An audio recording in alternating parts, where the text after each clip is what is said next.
বর্তমানের যুগ কিন্তু এআই এর যুগ। এআই কি? এআই হলো আর্টিফিশিয়াল ইন্টেলিজেন্স, হ্যাঁ? তো এই যে একটা গ্রাম আছে, একটা গ্রামের একটা ছেলে আছে বা একটা লোক, ওর নাম হলো মইদুল, বুঝছো? মইদুল।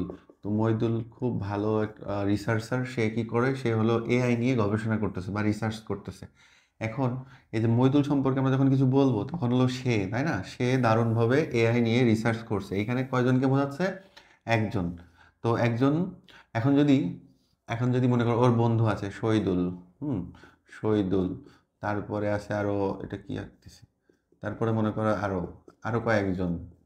এখন এর দলে যুক্ত হইলো শহীদুল, তারপরে মনে করো মনিরুল। তারা কয়জন হইলো? তাহলে তিনজন। এখন আমি তাদের সম্পর্কে বলতে গেলে আর সে বলতে পারবো? বলতে পারবো না। তখন হয়ে যাবে কি? তখন হবে তারা, তাই না? এই যে একটা চেঞ্জ হলো, তাই না? তার মানে সেটা কি ছিল? সেটা ছিল সিঙ্গুলার। সিঙ্গুলার মানে সিঙ্গুলার একা ছিল, তাই না? সেটা ছিল একা, এই জন্য আমরা সিঙ্গুলার বলছি। আর যখন হয়ে যাবে তারা, তারাটা কি হয়ে যাবে? প্লুরাল। এখন দেখো, সে, এটা আবার ইংলিশে কি হয়? হি। আর এইটা হলো দে। দে মানে তারা, তাই না? তাহলে এইটা বাংলা, এটা ইংলিশ। এইটা বাংলা, এটা ইংলিশ। আসলে নাম্বার আর বচন, নাম্বারের বাংলা কি বলা যায়? বচন। নাম্বার আর বচন একই কথা। যারা আসলে উম, সংজ্ঞা বা ডেফিনেশন মুখস্থ করতে চাও বা জানতে চাও তাদের জন্য না, অ্যাকচুয়ালি যারা বুঝতে চায় আসলে জিনিসটা কি, এই ক্লাসগুলো তাদের জন্য, হ্যাঁ? তো আমরা তাহলে দেখো বলতে পারি, এই কথা থেকে আমরা বলতে পারি, এই ঘটনা থেকে, যে যে সংখ্যার যে ধারণা, নাম্বার কি? নাম্বারে আরেকটা বাংলা আছে, হ্যাঁ, সংখ্যা। সংখ্যা, তাহলে এই বচনই হলো সংখ্যা। তার মানে সংখ্যার যে ধারণা সেটাই হলো বচন বা সেইটাই হলো নাম্বার। ঠিক আছে?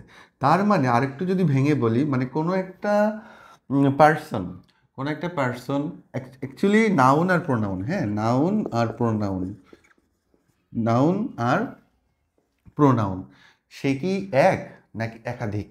মানে একাধিক মানে কি? একের বেশি, একজন বা একের বেশি। এই যে বিষয়টা, থিঙ্কিং বা বোঝার বিষয়টা, এই যে বোঝার বিষয়টাই হলো নাম্বার। যে আমরা কিভাবে তাকে ইয়ে করব, ডেটোনেট করব বা আইডেন্টিফাই করব, এককভাবে না তার বেশি, একভাবে না তার বেশি। এক এক হলে কি হবে? সিঙ্গুলার। আর বহু হইলে সেটা প্লুরাল। তার মানে কি বলা যায়? যে হলো নাম্বার দুই রকম, হ্যাঁ, নাম্বার হলো, নাম্বার দুই প্রকার, একটা হলো সিঙ্গুলার আর একটা প্লুরাল। এখন সিঙ্গুলার আবার কি জিনিস? মানে বাংলায় যদি বলি তাহলে এক বচন, এক বচন। আর প্লুরাল কি? প্লুরাল হলো বহু বচন। এইরকম আসলে আমরা যদি বাংলা ইংলিশ গ্রামার যেগুলো মিল আছে আমি সেগুলো দেখাবো। তোমরা যদি মিলিয়ে পড়তে পারো তাহলে তোমরা দুইটা জিনিস একসাথে বুঝবা।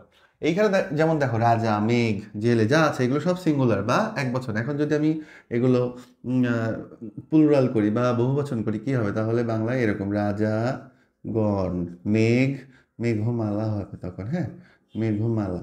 তারপর জেলে, জেলেরা। তার মানে কিন্তু এখানে চেঞ্জ আছে, এখানে গণ হচ্ছে, এখানে মালা হচ্ছে, এখানে রা হচ্ছে। আর দ্বীপের বেলায় কি হয়? দ্বীপপুঞ্জ, দ্বীপপুঞ্জ। ঠিক আছে, রস্যকার হয় মনে হয়। আচ্ছা, এটা গেল কি বাংলা, তাহলে এটা এক বচন, এটা বহু বচন। এবার যদি আমি একটু ইংলিশে আসি, দেখো, আমরা ইংলিশে এখানে যে বয় কি হবে? বয়েজ। তার মানে এটা সিঙ্গুলার, এটা plural. Box, boxes.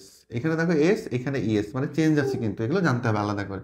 Tooth, teeth. মানে এটা কিন্তু আর লাস্টে চেঞ্জ হলো না, এখানে মাঝে চেঞ্জ হয়ে গেলো আবার।